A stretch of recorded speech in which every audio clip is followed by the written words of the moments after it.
कोई digital arrest हो रहा है, कोई साइबर फ्रॉड का शिकार हो रहा है। आलम तो ये है कि अब ये फ्रॉडी इतने एडवांस हो रहे हैं कि एक फोन कॉल करते हैं और बैंक अकाउंट चट कर जाते हैं। इसको रोकने के लिए सरकार ने उठाया कदम, संचार ऐप लाने का बनाया प्लान, लेकिन विपक्ष को नहीं सुहाया एक आंख। आरोप लगा दिया गंभीर, बोली सरकार करेगी जासूसी सबकी। प्रियंका आई कैमरे के सामने, बोली हर मोबाइल के लिए संचार ऐप होगा जरूरी, ओटीपी पढ़ सकता है, बातचीत सुन सकता है। अब भैया ये बातें सुनकर हर किसी का दिमाग ठन्ना गया, लेकिन इसमें कितनी हकीकत है? सवालों से जानेंगे क्या सच है, क्या फसाना है, तो बने रहिए हमारे साथ। वैसे आजकल हर किसी के मोबाइल में इतने सारे ऐप्स होते हैं कि प्राइवेसी की बात करना बेमानी ही लगती है, क्योंकि हर ऐप कैमरा, कॉन्टैक्ट, लोकेशन जैसी परमिशन मांगने के बाद ही चलती है। ऐसे में अगर संचार साथी ऐप भी मोबाइल में इंस्टॉल हो जाएगा तो क्या बदलेगा? जबकि सरकार का इसको लेकर दावा है कि ये डिजिटल सेफ्टी प्रोजेक्ट है। तो सबसे पहला सवाल तो यही है कि भैया संचार ऐप है क्या? तनिक बताओ तो जरा। तो बता दें कि संचार ऐप मोदी सरकार का एक डिजिटल सेफ्टी प्रोजेक्ट है। इसे सरकार ने 17 जनवरी 2025 को लॉन्च किया था। इसे गूगल प्ले स्टोर और ऐप स्टोर से डाउनलोड किया जा सकता है। ये वेबसाइट पर भी मौजूद है। इसे इस्तेमाल करने वालों को कई तरह की सुविधा मिलती है, जैसे कि अगर फोन चोरी हो जाए या खो जाए तो फोन को आराम से ब्लॉक किया जा सकता है। इसके जरिए आप अपने फोन समेत हर डिवाइस की IMEI वेरिफिकेशन कर सकते हैं, जिससे पता चल जाएगा कि आपने जो डिवाइस खरीदी है वो असली है। अगर नकली डिवाइस किसी ने आपको चिपकाने की कोशिश की तो उसे वहीं धर दबोचेंगे। इसके जरिए आप ये भी पता लगा सकते हैं कि आपके नाम पर कितने मोबाइल नंबर एक्टिव हैं। संचार साथी ऐप के जरिए संदिग्ध कॉल, यानी कि कोई फ्रॉडी अगर आपको कॉल या मैसेज करता है तो उसे इसके जरिए रिपोर्ट कर सकते हैं। सरकार के अनुसार इस ऐप से साइबर ठगी को रोकने में बड़ी सफलता मिल सकती है। ये तो हुई इस ऐप के फायदे की बात। अब आपको बता देते हैं कि संचार साथी ऐप का क्या कोई इस्तेमाल कर भी रहा है? तो इसका जवाब है हाँ। अब तक करीब 1 करोड़ से ज्यादा डाउनलोड हो चुके हैं। इसके जरिए 7 लाख से ज्यादा फोन वापस मिल चुके हैं।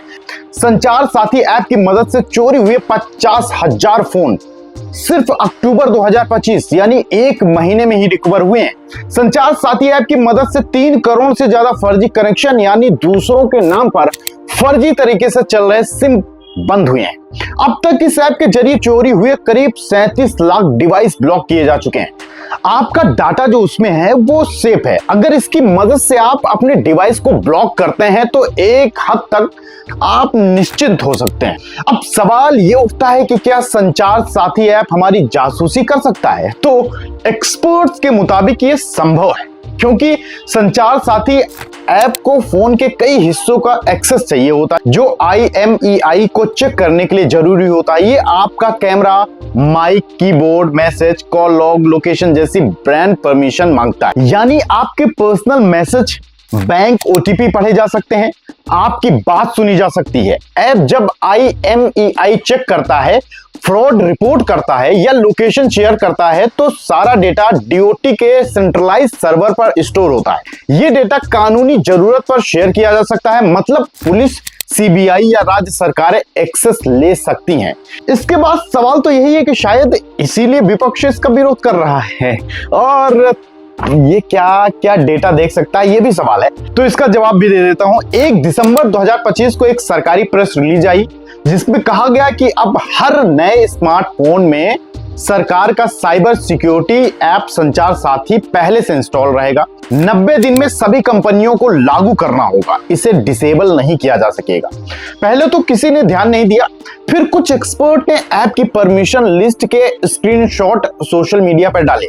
इसमें बताया गया कि ये app camera, mic, keyboard, message, log, call, location जैसी परमिशन मांगता है, जिन्हें यूजर ऑफ नहीं कर सकते हैं। तो फिर विपक्षी पार्टियों ने इसका विरोध शुरू किया। कांग्रेस सांसद प्रियंका गांधी ने कहा कि ये कदम लोगों की प्राइवेसी पर सीधा हमला है। ये एक जासूसी ऐप है। सरकार हर नागरिक की निगरानी करना चाहती है।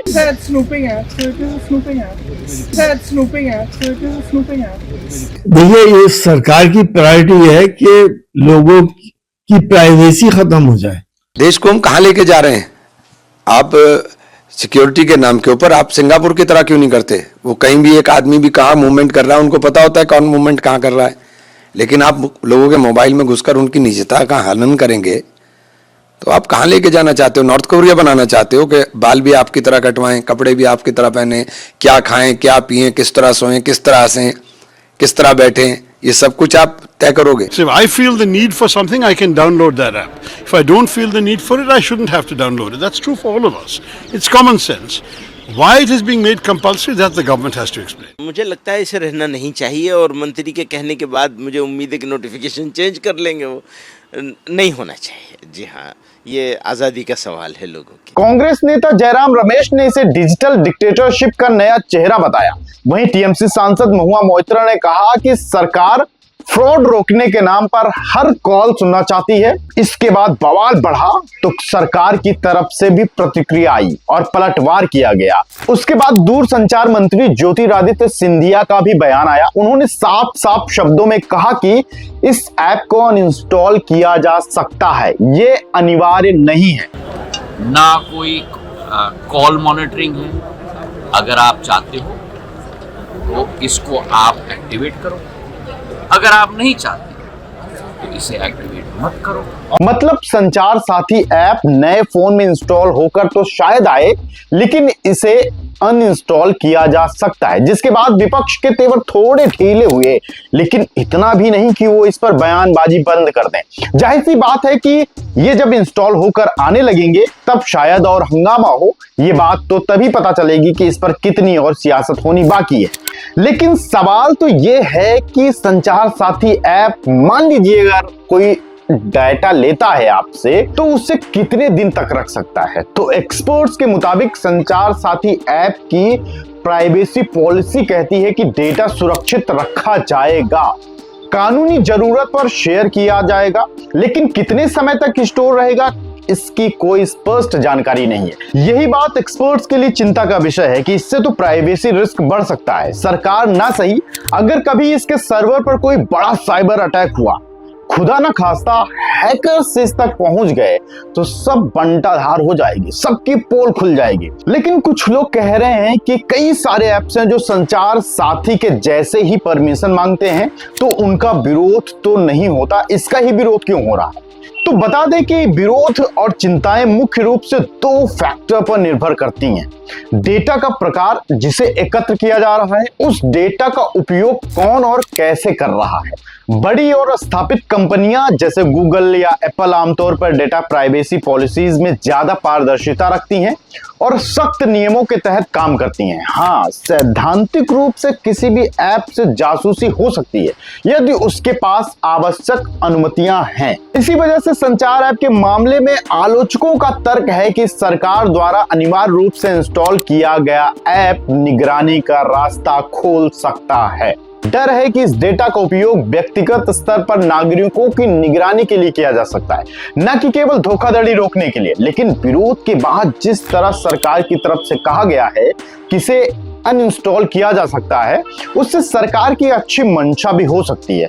अब सवाल यह भी है कि मोबाइल कंपनियों के पास क्या विकल्प हैं, क्योंकि 90 दिन में तो इसे इंस्टॉल करना ही होगा। ये सवाल खास तौर पर एप्पल्स यूजर्स जानना चाहते हैं। तो बता दें कि मोबाइल कंपनियों को 90 दिन का समय दिया गया है। नए फोन में संचार ऐप को प्री इंस्टॉल करके देना होगा, वहीं पुराने फोन पर सॉफ्टवेयर अपडेट के जरिए ये ऐप इंस्टॉल किया जाएगा। कंपनियों को 120 दिनों में कंप्लायंस रिपोर्ट जमा करनी होगी। ये टेलीकॉम साइबर सिक्योरिटी रूल्स 2024 के तहत है। लेकिन कंपनियों के पास क्या विकल्प है? इसे लेकर सुप्रीम कोर्ट या हाई कोर्ट में पीआईएल दाखिल की जा सकती है। प्राइवेसी ग्रुप्स और विपक्ष पहले ही कोर्ट जाने की तैयारी कर रहे हैं। कंपनियां भी प्राइवेसी और यूजर चॉइस के आधार पर चुनौती दे सकती हैं, लेकिन ये समय लेगा। एप्पल के लिए सबसे बड़ी चुनौती है। कंपनी की ग्लोबल पॉलिसी में स्पष्ट है कि सरकारी या थर्ड पार्टी ऐप्स को डिवाइस की बिक्री से पहले उसमें प्री इंस्टॉल नहीं किया जा सकता है।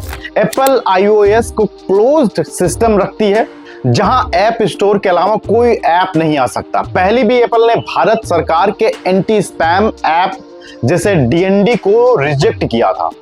एप्पल इस बार भी पर्सनल डेटा प्रोटेक्शन एक्ट का हवाला देकर कोर्ट जा सकती है।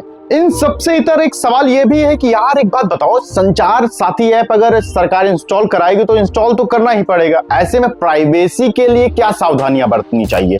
तो बता दें कि अभी तक तो सरकार के रुख से ये लग रहा है कि ये वैकल्पिक है, इसलिए अगर आपको लगता है कि ये प्राइवेसी के लिए खतरा है तो इसे डाउनलोड ना करें। और अगर आपको लग रहा है कि ये साइबर फ्रॉड से बचा सकती है, सेफ्टी दे सकती है, तो करो बिंदास डाउनलोड। आपको ये वीडियो कैसी लगी कमेंट करके जरूर बताइएगा और हाँ, सब्सक्राइब करना मत भूलिएगा।